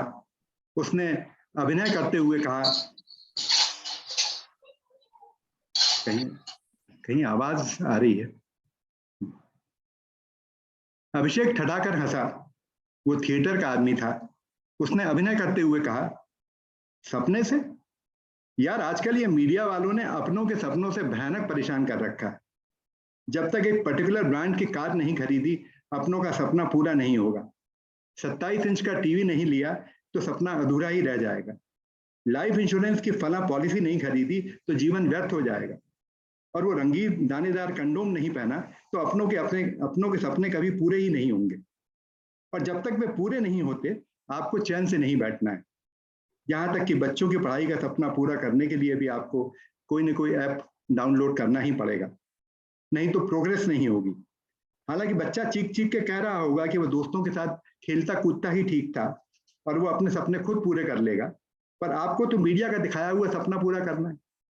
कमाल की मूर्खता है यार, और क्या मूर्खतापूर्ण सपने हैं। जैसे इन्हीं सपनों से अपनों का जीवन सफल हो पाएगा। संसार को बदलने का कोई बड़ा सपना नहीं, ईश्वर को पाने का भी कोई बड़ा विचार नहीं, बस कुछ छोटे छोटे तुच्छ सपनों से आपको घेर दिया गया है। और क्या तुम ऐसे ही किसी सपने के चक्कर में तो नहीं पड़ गए? नहीं यार, ये बात नहीं है। अब अभिषेक ने अपने अभिनय में अतिरेक पैदा किया, तो क्या इस बीच डरावनी फिल्में देखते रहो? सपने में घोड़े पर सवार विलेन चला आ रहा है, उसने मास्क पहन रखा है, वो घोड़ा लगभग तुम्हारे ऊपर ही चढ़ा देता है और तब तुम देख पाते हो उसकी कलाई में एक ब्रेसलेट लटक रहा है, जो तब भी था जब आज से 25 साल पहले उसने तुम्हारे परिवार पर हमला किया था। तुम्हें भयानक गुस्सा आ जाता है, तुम थरथर कांपने लगते हो। कट। दूसरा सपना, एक तहखाना है जिसमें जाने की मनाही है, लेकिन एक बच्चे के रूप में तुम धीरे धीरे सीढ़ियां उतरते हुए तहखाने में चले जाते हो, जहाँ खिलौने अपने आप हिलने लगते हैं, खिड़की झप से खुल जाती है, पुराने जमाने की आराम कुर्सी आगे पीछे होने लगती है, तुम कदम बढ़ाते हो, अचानक फर्श अपनी जगह से हट जाता है, तुम एक अंधे कुएं में गिरते जाते हो और जहां तल से टकराते हो वहां एक बच्ची की लाश जो एकदम खड़ी हो जाती है और तुमसे कुछ कहना चाह रही है। तुम डर जाते हो, भय से तुम्हारी घिग्गी बन जाती है। कट। बस यार अभिषेक, तुम मेरे सपने को मजाक समझ रहे हो। मैं सीरियस हूं, मेरा सपना इस तरह का नहीं है। तो किस तरह का है, कुछ बताओगे? कार्तिक ने कुछ झिझकते हुए कहा, मेरा सपना एक टेलीविजन स्क्रीन के बारे में है। हाँ, यहाँ भी एक टेलीविजन स्क्रीन। हाँ, एक विशालकाय टेलीविजन स्क्रीन जिसमें मुझे भारत सरकार के एक मंत्री बैठे नजर आते हैं। वे बढ़ चढ़ कर डींगे हाँक रहे हैं, उन सब कामों का श्रेय ले रहे हैं जो मैं जानता हूं उन्होंने कभी किए ही नहीं। और वो सुंदर सी टेलीविजन एंकर वो उन्हें और ज्यादा डींगे हाँकने के लिए उत्तेजित कर रही है। वाह, ये तो बढ़िया सीन है, इसमें परेशानी की क्या बात? कार्तिक ने कहना जारी रखा। मंत्री जी के एक तरफ कंसल्टेंट त्यागी बैठा है और दूसरी ओर सेक्रेटरी राजशेखर। वे परियोजनाओं की रिपोर्ट रिलीज करते हैं, दोनों तरफ खड़े होकर बैनर पकड़ते हैं और मंत्री जी की ओर एक प्रेमी जैसी सहलाती निगाहों से ताकते हैं। योजनाओं पर योजनाएं ली जा रही हैं, टेंडर पर टेंडर किए जा रहे हैं, दावे पर दावे किए जा रहे हैं, जिनमें से अधिकतर झूठे हैं, पर कोई उनसे कुछ नहीं कहता। कभी कभी कुछ नए चेहरे दृश्य में जुड़ जाते हैं, पर ये तीनों बने रहते हैं, मंत्री जी, त्यागी और राजशेखर। परफेक्ट। मुझे इसमें कुछ भी अजीब नहीं लगता। ये मंत्रियों, उनके सचिवों और उनके कंसल्टेंट्स का काम ही है। अजीब यह है कि मैं अक्सर उस टेलीविजन स्क्रीन के भीतर घुस जाता हूँ, चलती प्रेस कॉन्फ्रेंस के बीच जाकर त्यागी का गला पकड़ लेता हूँ और कई बार राजशेखर के सामने टेबल पर बैठ जाता हूँ और उनसे पूछता हूँ कि उन सब वादों का क्या हुआ जो आपने किए थे। मैं एंकर से पूछता हूँ कि आप चिल्ला चिल्ला कर इतना झूठ क्यों बोल रही? मंत्री जी की सिक्योरिटी आ जाती है, एंकर और मंत्री चीख पुकार मचाने लगते हैं। राजशेखर चीख कर कहता है, इस देशद्रोही को बाहर निकालो। मैं बाहर की ओर धकेला जाने लगता हूँ, प्रतिरोध करता हूँ, धक्का मुक्की मच जाती है। अब अभिषेक कुछ सीरियस हुआ। उसने कहा, यार ये तो कुछ गंभीर बात लगती है। फिर जब भी ऐसा होता है मैं एक अजीब खुशी से भर जाता हूँ। एक बार तो मैंने एंकर से माइक छीनकर बोल भी दिया था कि इस पर विश्वास मत करो, ये झूठ बोल रही है। शायद वो ब्रॉडकास्ट हुआ भी हो या शायद चैनल ने ब्लॉक कर दिया हो। मत भूलो कि तुम सपने में थे। हाँ, पर मुझे वो वास्तविकता जैसा लगता है, कुछ सरियल। मुझे सपना अलग अलग रूपों में आता ही रहता है। मुझे लगता है कि मैं कहीं वास्तव में ऐसा व्यवहार न कर दूं। अभिषेक सुनकर गंभीर हो गया। उसे कार्तिक की ओर से थोड़ी चिंता हुई। आखिर वो उसका जिगरी दोस्त था। वे अपने अपने क्षेत्र में साथ साथ आगे बढ़े थे और कठिनाई में एक दूसरे का संबल बने रहते थे। कार्तिक एक सफल उद्यमी था और उसे ऐसा कुछ भी नहीं करना चाहिए था जो उसकी प्रतिष्ठा गिराए। पिछले एक साल में जरूर ऐसा कुछ हुआ था जिसने सैकड़ों लोगों के आदर्श उसके उत्साही मित्र को इस बुरे सपने से घेर दिया था। उसने सोचा थोड़ा और पता करना चाहिए। देखो पार्टनर, ये जानी बूझी बात है कि सपने किसी व्यक्ति की अधूरी आकांक्षाओं का प्रतिफलन होते हैं। फ्रायड ने भी कहा था कि वे आपकी इच्छाओं और आकांक्षाओं को अपने तरीके से प्रतिबिंबित करते हैं। तुम ढूंढो कि वो क्या चीज है जो तुम्हें परेशान कर रही है। तुम वैसे आदमी नहीं हो जैसे तुम्हारा सपना है। तुम इस सपने से बाहर आओ, मैं तुम्हें खोना नहीं चाहता। कार्तिक ने कहा, मैं भी इस सपने से बाहर आना चाहता हूं, पर ये मेरा पीछा नहीं छोड़ रहा। क्या इससे पीछा छुड़ाने में तुम मेरी मदद कर सकते हो? सच कहूं तो मैं तुम्हारे आने का इंतजार ही कर रहा था। जरूर करूंगा, मगर कैसे? दोनों दोस्त कुछ देर चुप रहे। फिर अभिषेक ने कहा, ऐसा करते हैं, हम एक बार तुम्हारे पूरे अनुभव से गुजरते हैं, फिर मिलकर देखते हैं कि क्या रास्ता निकलता है। ठीक है। मैं कोई मनोविश्लेषक तो नहीं, पर मैंने दुनिया देखी है और तुम्हारा मन पहचानता हूं। हम लोग आपस में बातचीत करते हैं। I am sure things will work out. तो अगले 3 दिन तक दोनों दोस्त कार्तिक के घर बैठे। इस बैठक में जो किस्से, संस्मरण और अनुभव कार्तिक ने सुनाए वो बहुत ही दिलचस्प थे। अभिषेक को आश्चर्य हुआ कि इतना कुछ घट रहा था, मगर कार्तिक ने कभी इतनी गहराई से उससे बात ही नहीं की। बैठक की शुरुआत में उसने तय कर लिया कि वो कार्तिक के पूरे अनुभव को एक तरतीब देगा, उसे लिखेगा। वो बीच बीच में नोट्स लेता जा रहा था, कभी कभी मोबाइल की ऑडियो रिकॉर्डिंग का इस्तेमाल भी कर लेता था। अंततः एक रंगकर्मी की समझ के साथ उसने ये कहानी लिखी। शुरुआत में उसका मानना था कि वो कार्तिक की मदद के लिए इस पूरे अनुभव को लिख रहा है, पर कथा के अंत तक आते आते वो ये मानने लगा कि ये हमारे आज के समय की बहुत जरूरी कथा है, इसे आप तक अवश्य पहुंचना चाहिए। तो लीजिए, प्रस्तुत है अभिषेक बनर्जी द्वारा लिखी कार्तिक कथा, सपनों की दुनिया में ब्लैक होल। यह इस उपन्यास का पहला चैप्टर था। ये फैंटेसी और यथार्थ के बीच में झूलता है। बहुत सारे सपने इसमें नरेटर की तरह हैं और अंततः एक ब्लैक होल भी है जो आपको उपन्यास पढ़ने पर मालूम पड़ेगा कि क्या कैसा है। और मेरी एक कहानी पहले आई थी जिसका नाम 9 बिंदुओं का खेल था, वो खूब पढ़ी गई। तो एक तरह से 9 बिंदुओं खेल का सीक्वल भी है और इस बीच में मैंने सीक्वल कुछ करना शुरू किया, प्रयास किया है। उम्मीद है कि जब आएगा तो आपको जरूर मिलेगा और पढ़ने में मजा आएगा। इसी के साथ अध्यक्षीय दायित्व के लिए मैं सभी को एक बार पुनः धन्यवाद देता हूँ, बधाई देता हूँ।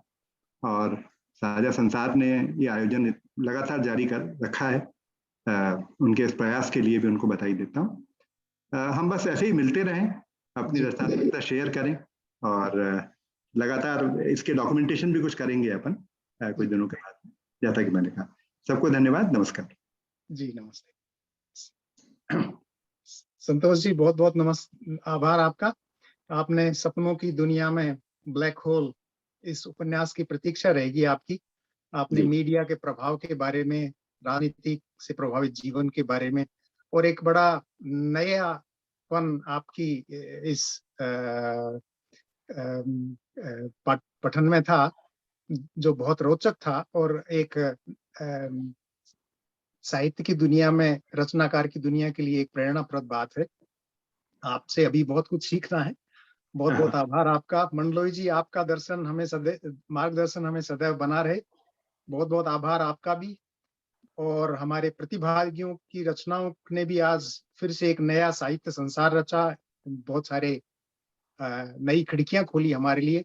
आप सभी का भी बहुत बहुत आभार। और इसके साथ ही मैं शिवांगी जी व आशीष जी को भी बहुत बहुत धन्यवाद देना चाहूंगा कि उनके साथ ने इस सभी प्रोग्रामों को अब तक सफल बनाया है। बहुत बहुत धन्यवाद। और हमारे सभी श्रोताओं को भी बहुत बहुत आभार, बहुत बहुत धन्यवाद। नमस्ते। Thank you. नमस्कार। नमस्ते।